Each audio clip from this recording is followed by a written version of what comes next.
Originally, for this video, I was just going to sit behind my microphone and talk into it while I just have gameplay in the background, but I felt like it wasn't enthusiastic enough. So I decided to do this instead. Hi everyone, some of you might know me, some of you might not.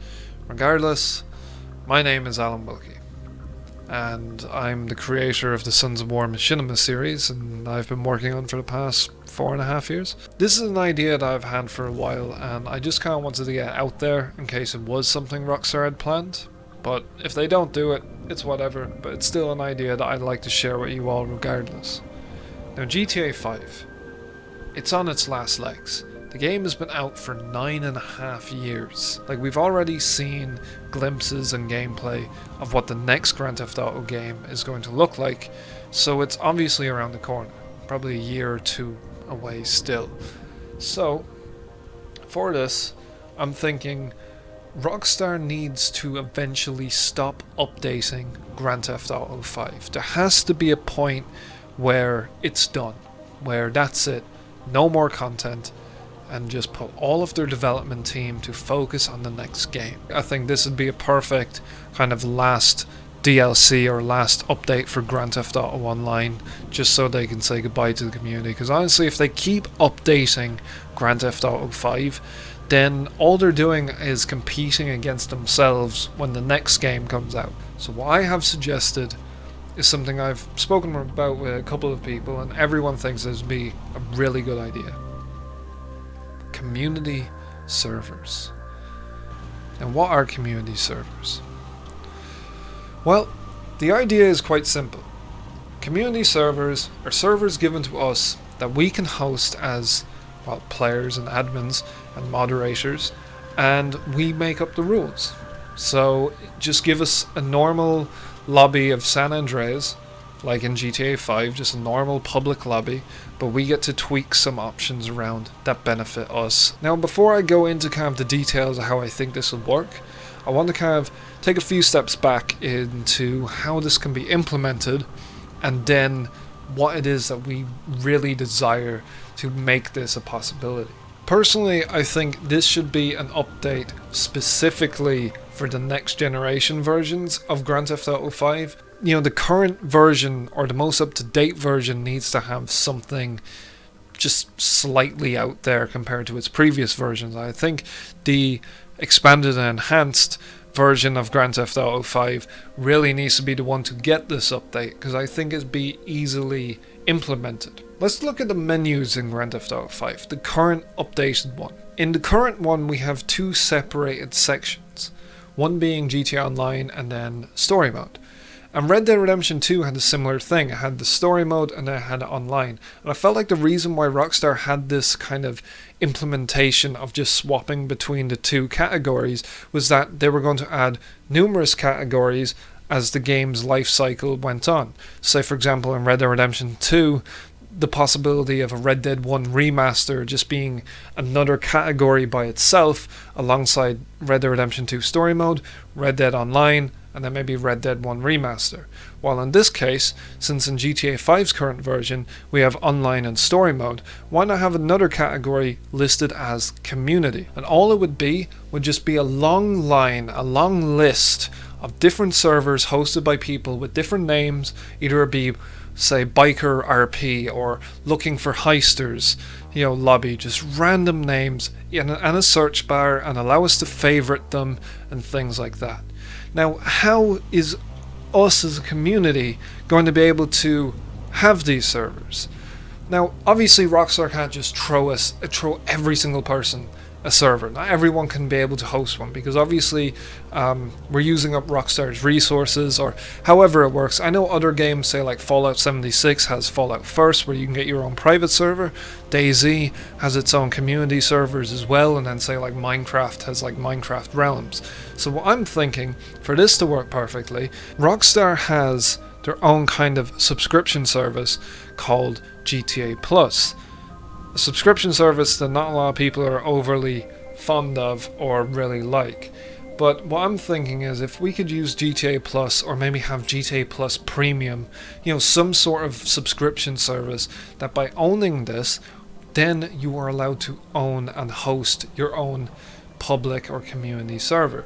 Now with that part out of the way, what is it that we want as community servers? What's the difference between a community server, a public server, or an invite only? Well, it's quite simple. If we own a server, you simply are able to set to settings like have it set to public, have it set to friends only, have it set to friends and crew only, have it set to invite only, right? Now that would be to get into the server. If it's public, it'll be on the public listings. So what are the settings that we do want in these particular servers? The 3 minimum basics. 1. Let us be able to set if police are allowed or not allowed in the server. Or maybe we can have a server where cops constantly spawn.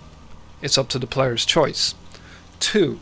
Allow us to be able to disable certain weaponry. So if people basically come into a server, like they can have all their guns, but in this particular community server, say if we turn off RPGs or auto shotties, those just will never appear on your weapon bar because they're just turned off. You're not allowed to use them in that server. 3. Vehicles. Let us decide if certain vehicles are allowed in said server or if they're not allowed. So if we want to turn off Oppressor Mark IIs or turn off tanks, say if it's like a personal vehicle but we just don't want those vehicles in the game, right? They can still stay in the player's garage. It's just the player is not allowed to use them. They're not allowed to get into them. They're not allowed to drive them out of the garage. They stay there, and so we won't have flying oppressors going around the lobby. Okay? And if these rules somehow, if there was a loophole or a player was able to find a way to break this system and use RPGs and use oppressors and pull out tanks and jets, the only other thing I would really advise is if it's not just the host. Obviously the host of the server should be allowed to choose if certain players get banned or not, but I think we should also be able to select our own moderators. Either it be people from our crew or just people from our friends list. So I can just list off a few people who are moderators, and if they see someone just breaking that lobby's rules or that server's rules, they can just ban the person. So now we're able to have lobbies that we can just play as normal. We're simply turning off griefers. So if we don't want people flying around in oppressors, if we don't want people using RPGs, or if someone enters a lobby and has God mode turned on, which by the way, on the next gen version there are still people with God mode. I don't know how the hell that works. I don't know how they're still able to use it and get away with it in the most current version of GTA Online. And this isn't just PC. I know there was the whole PC debacle like a couple of weeks back. No, this is still on next gen. For whatever reason, people are still able to use mod menus. I don't know why. But even if they were able to use them in these servers, we have the option to just ban those players. Now I know people may think that this idea is just for role players, kind of like the idea I brought up about 4 years ago with the Gangland petition, but I think this could be more than just for role players.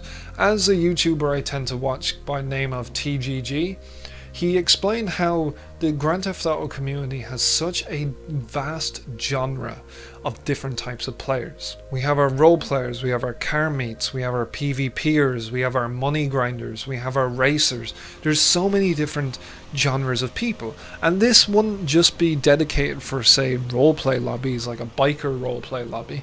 This could also be dedicated for, say, like someone could host a lobby listed as heisters or looking for heisters lobby or whatever. You know, people will be able to just jump in and help each other. And then same with like role players. You could have milsim groups as well, where you can just have armies just constantly blowing each other up in specific dedicated milsim lobbies. And then same with bikers. They would just have lobbies dedicated for people just riding motorcycles. I think it would be a great way for the communities to bound together one last time until the next Grand Theft Auto game decides to launch. Anyway, that's basically it. There's not much I can really go into detail. The whole main idea is just to have community servers. As much as I'd like to make a petition for this, I don't really think it's going to matter. Honestly, I think it's just a nice idea to get the idea of a last update out to you guys and just let you decide. Do you think that would be the perfect way to end GTA Online? Just letting us have our own community servers until the next game decides to launch? Or am I just talking gibberish? Doesn't really matter. So I'm going to close the video here, but before I go, I just want to say thank you all for 4,000 subscribers. Like, I did not expect to get so many people so quickly. I just want to thank you all for just being there and supporting and helping out the channel and liking the videos. Also, let me know if you like the idea of videos like this, of me standing in front of a green screen and just ranting on about whatever. I mean, I can do a ton of videos maybe like this. I don't know. This is something I've always wanted to do, and I kind of have like a dodgy little setup going on here, like a really bad green screen just kind of plastered to the wall. But yeah, that's basically it. Anyway, just let me know down below. Anyway, thank you all so much for watching, and I'll catch you all in the next one. Take care.